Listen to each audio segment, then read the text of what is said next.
So with all our windows sort of now nice and dry, you only need to leave them maybe about half an hour. Now get in a cotton wool bud, and I'll just zoom you in a little bit. As you can see, we got all these windows that I've just sort of done, and plain and simply we've only got to just run our cotton wool bud across these like so, and hopefully, as you can see, we're getting rid of all sort of the mistakes and all the messy bits, and all we're doing is leaving behind what's in the recesses, and all the bits that have been messed up on the surface, we're removing that, but all those windows are staying in there quite nicely. If you find that some of them are a little bit stubborn, maybe get your cotton wool bud, dip it into the odorless turpentine, right? But what you want to also do, you don't want your cotton wool bud absolutely soaking in thinner, so kitchen paper towel, just roll it on the kitchen paper towel, so as our cotton wool bud is just nice and moist, and then, you know, as I've just shown you, you just rub them across like so, right? And that will just get rid of any sort of really sort of stubborn stains like so. There we go. There might be one or two areas where you might have to sort of maybe do the windows again, maybe sort of I know some areas you might sort of rub at it, and maybe the recesses for the windows aren't sort of shallow enough, right? And that's probably because of the decals, because they're kind of crap really. For those ones, right, what you can sort of do is you can sort of come along with a bit of a blade, right? I mean, I'm sort of seeing that maybe this one here is a little bit not shallow enough. You could sort of cut into it a little bit, very lightly with a blade, right? And then you could try reapplying, you know, your wash and wipe it up with a cotton wool bud, just the way I've sort of shown you there, and we should end up with a nice couple of windows being showed off, which hopefully, as you can see, I've done them now, and it's really kind of brings some nice detail to the model, hopefully, as you're sort of seeing there, which then brings us to sort of general recessed panel lines and everything around the model. Now, for the colour I'm going to be using for this is going to be our medium grey, which is 1601. This is by Mig Jimenez's Ammo. Nice sort of medium grey. Now, for stuff like this, I'd normally use something like a black or a really dark, dirty brown. But as you can see, we're going for like a medium grey instead to keep with the scale effect. Right, so here we have, just on our saucer section just here, right, we have a bunch of recessed panel lines. Right, and what I'm going to do is I'm going to come in and, just like a pin wash, we're just going to pin into these little recesses. Now, it might be a little bit stubborn, so we might have to come in with some thinners, although it does seem to be flowing pretty okay. And as you can see, as I'm just pinning it, it flows like so. As you can see, nicely just flowing into those recesses, as you can see, and sort of like the longer you leave it as well, it kind of just flows a bit more. Here we go, flowing very sort of nicely there. And actually, there's no need to show you the next bit, because you let that dry, and just like we did with the windows, you come along with cotton wool bud, and any sort of mistakes, you just wipe it up off the surface, and it leaves behind what's in the recesses. So that sorts that out as well. The only thing really now for me, there's a lot of sort of shown you there, but I do need to sort of go all round the model. Now, you have got other areas on here, like you know, we've got these sort of bits here. Again, you can sort of use, you know, different sort of colors. The same with sort of like the nacelles here. I don't know if you can sort of see that. I've done with the nacelles, I mean, it's full on black, but I don't want it to sort of put in a wash in there and really sort of bring out loads of detail. Again, we need to keep things light because of scale effect. But just in there, I've just added a little bit of I do believe it was actually this one here, 1601. Really sort of nice and thin, so it just lightly sort of gives it a bit of a dirty look. Nothing major, you can't really sort of see it. Again, it's one of those little sort of bits here and little bits there, you know, keep the stop the detail coming out too far because of scale effect. And I think pretty much that's it sort of for the weathering. But if I find something else as I go along doing all these windows, because it's going to get pretty sort of tedious, I'll show you as I go along. We're now all done. Well, pretty much we're coming to the very last stages now. As you can see, we've gone all the way around. We've got all those windows done, which takes quite a fair bit of work to do. Pretty much the weathering was pretty much the same all over. Didn't really need to show you anything else. We're all now ready to put a matte coat on this and plain and simply finish it. Just off camera I have got the base, right, and all I've done is sprayed it black, sprayed a gloss coat on it. That's all done. I don't think it was any point sort of showing that. Now when it comes to a matte coat, there's lots of different matte coats you can use out there. I do prefer, if I can just find it, I do prefer Winsor & Newton's matte UV varnish. I do find it gives a nice matte finish to it. I do find that it doesn't discolor and you have a UV protection to it. However, for this one, I'm going to do a little bit of experimenting. I have just brought in the Micro Scale Industries Micro Flat. It's just a flat varnish. I've got the gloss, I've got the satin. I just want to test it out plain and simple. So we're going to test this out together on camera. Now when it comes to doing matte coats, it's pretty much like the rest of spraying. Don't really need to show it you, but really I do like this stage. I like it because it just virtually it finishes off a model with all this sort of gloss coats for your decals and all your weathering and stuff to kind of protect your paintwork. The model's not quite looking like what it should be really, but you get that matte coat down and it just brings it all together, I think. So with this we're going to be doing a good old 50-50 mix of homebrew thinners, and I'm going to be trying out this micro flat just here, so about a 50-50 mix of this, and we'll just see how good it is. I do find sometimes with flat coats they don't sort of, you know, sometimes they don't go as flat as I would like it, not as matte as I'd like it. Sometimes they kind of look a bit more satin than flat, but we'll find out how good this one is together. If not, there's no harm in me just going off and using the Winsor & Newton matte UV varnish. Right, so I've just mixed that in 50-50, right, and then we're just gonna spray this on, maybe just quickly sort of test it. Probably do with a bit of extra air pressure. Yeah, I'm around about 15, so I need to knock myself up to about 20, which should, there we go, that sounds better.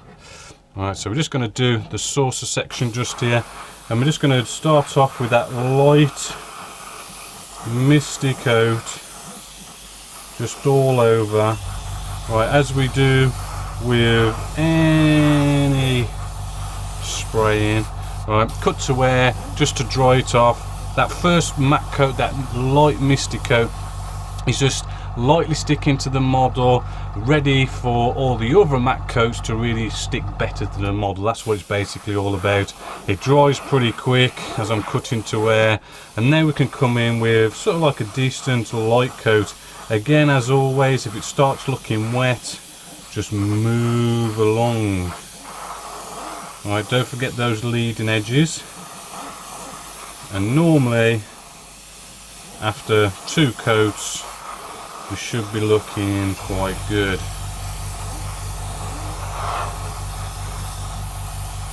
So there we go, just cut to wear, and actually hopefully you can already see how matte that is starting to go just after, you know, 1 misty and 1 light coat. Right, we'll see more clearly how good this product is once we have got, like, say, the second, maybe a third coat on. But literally I'm just going to do this all over the model, I tend, right, to just do the top side, let the top side dry, so then I can sort of hold it on the bottom side and then on the top side and then spray the bottom side. That's me personally. I know we've got like a little rod that we could probably stick in there and maybe have it hands-free, but I just like to spray the top, let that dry, hold the top, turn it upside down. So I'll just do 2 or 3 coats all the way around. And here she is, all nicely done. That matte coat just kind of, I think, just kind of brings things out, brings everything together, brings that final touches to it. And yeah, it is now actually all finished. Hopefully I'm sort of liking everything that's going on with that. You know, in the end, final conclusion, dog awful kit. Highly do not recommend this kit.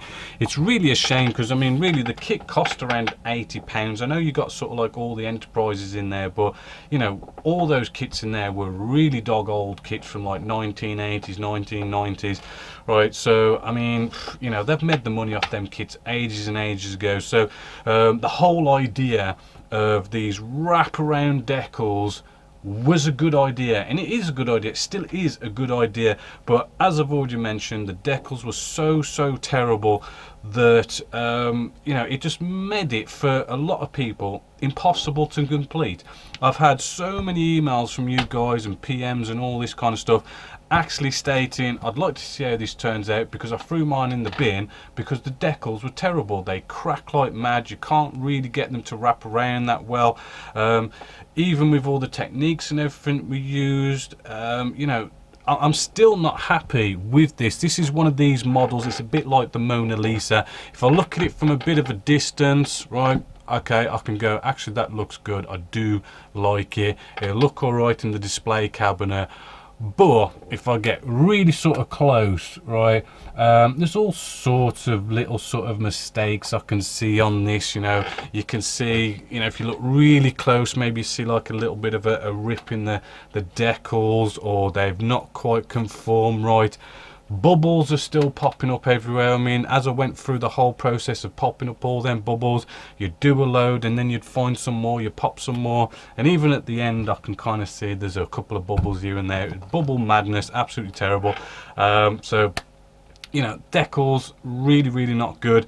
Although I say this isn't a recommended kit, you know, I've kind of persevered through this video for the teaching aspect of things, because the whole thing I wanted to cover on this was how to deal with decals on an advanced level, decals that are really hard to do, something that's so wrapped around, decals where you need them to conform to all sorts of shapes, lumps and bumps and recesses. As a video kind of aspect, this kit has been, I think, a good teaching aspect for you guys, not to build this one, but to take the knowledge to use on other builds. So hopefully, you know, we've sort of covered that, and that's been sort of enjoyable. It is going to probably look good inside my shelf as long as we don't look good, too close, but you know, a little bit disappointing on AMT side of things with the whole terrible decals. I mean, I'm sure they could have afforded to, like, you know, paid for better decals, you know, considering the kits are so old. They've probably made the money off them. I mean, when it comes to injection molded kits, it does cost a lot of money to make them, but once you've sold enough kits that you've sort of paid off the whole making the mold side of things, you know, they can pump out, you know, these kits by the dozens for like pence, and you know, they're just kind of, they can make a load of money off them once they've sort of, they've been out long enough, which these have been out long enough. So a bit of a shame there. One last note I did want to sort of share with you, a little mistake that I've done, which is probably a good example on some spray work actually. If I just take this apart, just one last thing, totally sort of kind of going off topic a little bit from finishing the build, but I've been spraying this and I put a black, some black on here, then I glossed it and everything, and we've ended up with cracking. Now I know a few of you have asked about cracking, so this is a good one to sort of quickly show you. I might kind of post it somewhere else in a Q&A or something, But what we have here, if we look really sort of close, I've even sanded it, right, so you can actually see it a lot sort of clearer. What's happened here is the cracking, and people are kind of like, why am I getting cracking and stuff? The whole reason for this, my fault completely, is what I did is I went off and I used X1, which is a gloss black by Tamiya, and the thing is, when you put a gloss coat on top of stuff, it's all about drying times, right? This is a gloss black which does need a fair bit of drying time. I know it's acrylic base, but when they kind of put gloss in and stuff, it does take a fair bit of time to dry. I then went off and whacked the was it the micro gloss, wherever that's gone. I whacked this on top, some micro gloss, and I did it too soon afterwards. So what we ended up with is the micro gloss was drying before the Tamiya X1 dried. So what happens is when the X1 dries, the bottom coat, right, that will sort of move as it dries, and because the top coat's already dried, it sort of then moves the top coat and actually cracks the top coat. And it's just all about drying time. It's all about, you know, making sure your first coat's nice and dry before you put the second coat on top. Little mistake I done, but I know a few of you have asked about that, and this is the results. And this is kind of a perfect example how much that has cracked, right? Because to be fair, I did put quite a thick coat of the X1 on as well, which probably doesn't help because it means it takes longer to dry. And then I'll put, you know, the micro gloss on top, and the micro gloss is what's basically cracking. To get around such a thing like that, sadly, the only way to get around it, as you can see, I've started sanding it. The way to get around it is to actually sand this all black back until you don't see any cracks anymore, and then you can start spraying again. But hopefully that sort of answers a couple of questions. Other than that, I'm just going to leave you some nice photos now. Just remember, you know, we've got other builds, step-by-steps going on right now. I think we're doing the Leopard 2 at the moment and everything. Loads of step-by-steps on the Genesis Models website. Go check them out. Apart from that, hopefully you've enjoyed an absolute ton from this step-by-step video build. Hopefully to see you in the next step-by-step video build and all the other builds and videos that we do here at Genesis Models. So until next time, my name is Bob Waldron, this is Genesis Models, and I hope you've enjoyed.